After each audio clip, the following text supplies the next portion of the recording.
Strategies for narrowing your topic. In the previous research lesson, I covered one strategy for narrowing your topic, and that was the question strategy. In this lesson, we're going to focus on a number of different strategies. So sometimes you are given a very general topic, and then you need to narrow it down, and oftentimes students use brainstorming to do that. And so I've got some examples here of general topics that have been narrowed down to be more specific. However, all of these should be narrowed down even further. So for example, a student's taken the American Revolution and they've narrowed it down to the causes of the American Revolution. That's still a very large topic. They've taken plants, which entire encyclopedia sets have been written about, and then they've narrowed it down to the African violet, which entire books have been written about. So again, that would be a pretty general topic. And then lastly, we've got the important innovation or structure from the 1600s to 1900s. It's been narrowed down to the rocket locomotive. Again, that's pretty general. So the strategies we are going to look at include questions, idea webs, free writing, pyramid charts, and target diagrams, all used to assist in narrowing topics. So the question strategy was covered in the previous lesson. So you start with asking yourself what the big topic is, and then continue asking questions that help you narrow the topic down. The next one is the idea web. And an idea web is also known as a cluster or an idea map. And with that strategy, you begin by creating a circle in the middle of your page and writing the topic down, the general topic that you have. And as other topics enter your mind, write them in smaller circles surrounding the original one. You then draw lines leading from the original circle to the smaller circle, connecting ideas that are related and connected. And you keep going until these circles become smaller and until something clicks for you. So here we have an example of an idea web where the students started out with dogs. They first were given the topic of animals. They brainstormed and decided to go with dogs, and they need to narrow that down further. So they started writing things that came to their head and things that were connected. They connected with lines. So we have kinds of dogs, raising of dogs, dogs in movies. From there, they started thinking about all of the types of movies that they were familiar with that had dogs in them: Marmaduke, Old Yeller, Marley and Me, Milo and Otis. And when they thought of Milo and Otis, the student thought of talking dogs, and from there, dog communication, and they stopped there because that's what seemed to capture their interest, and they thought they had narrowed it down to a good working topic. Another great strategy is a free write, which is similar to brainstorming. It's just a bit wordier. So you simply start writing down your thoughts and don't stop, kind of like journaling. So keep writing no matter what, and as thoughts flow from one to another, you'll start to make connections to ideas that interest you. Then you review your free writing and underline ideas that interest you the most. Write more about these ideas until you find your topic. So here we have an example of a free write.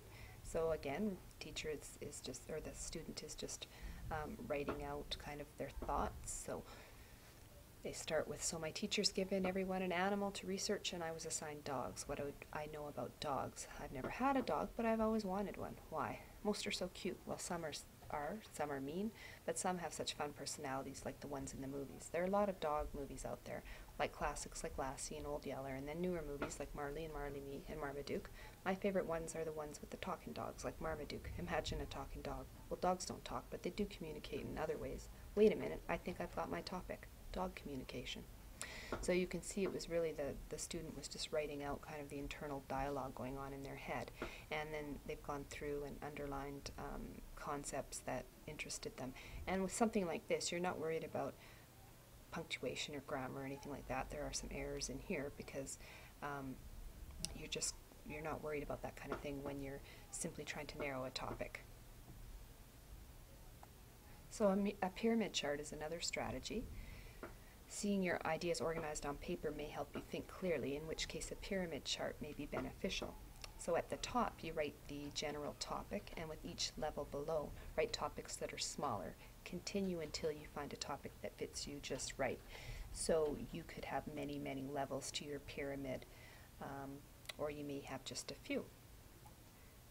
So here's an example of a pyramid chart.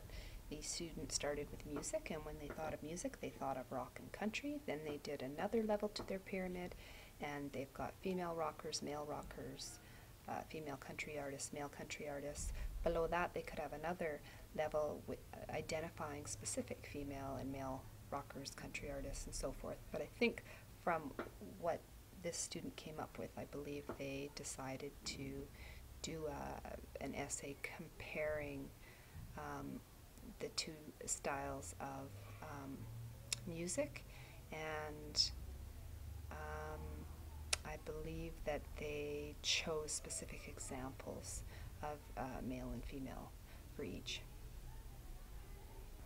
And the last strategy is the target diagram. So with the target diagram, you draw a circle in the center of a sheet of paper. Around that circle, you draw several more so that the diagram looks like a target. In the center circle, write down the general topic and start writing narrower and narrower topics in each outer circle until you reach that one that seems just narrow enough. But be careful not to go too narrow. And here we've got an example of a target diagram.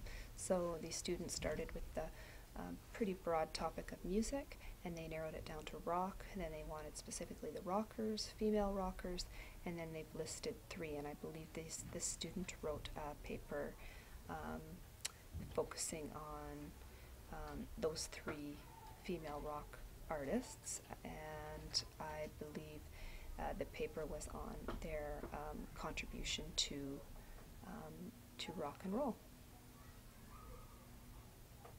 So there are a variety of ways and strategies that you can use to narrow a topic down, or perhaps you have a different strategy.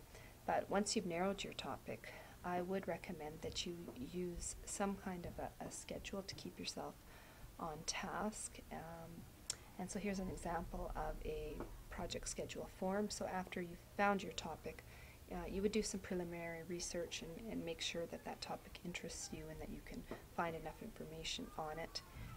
You would complete your proposal, your research and notes, write your first draft, revise it, and do your final copy. You would also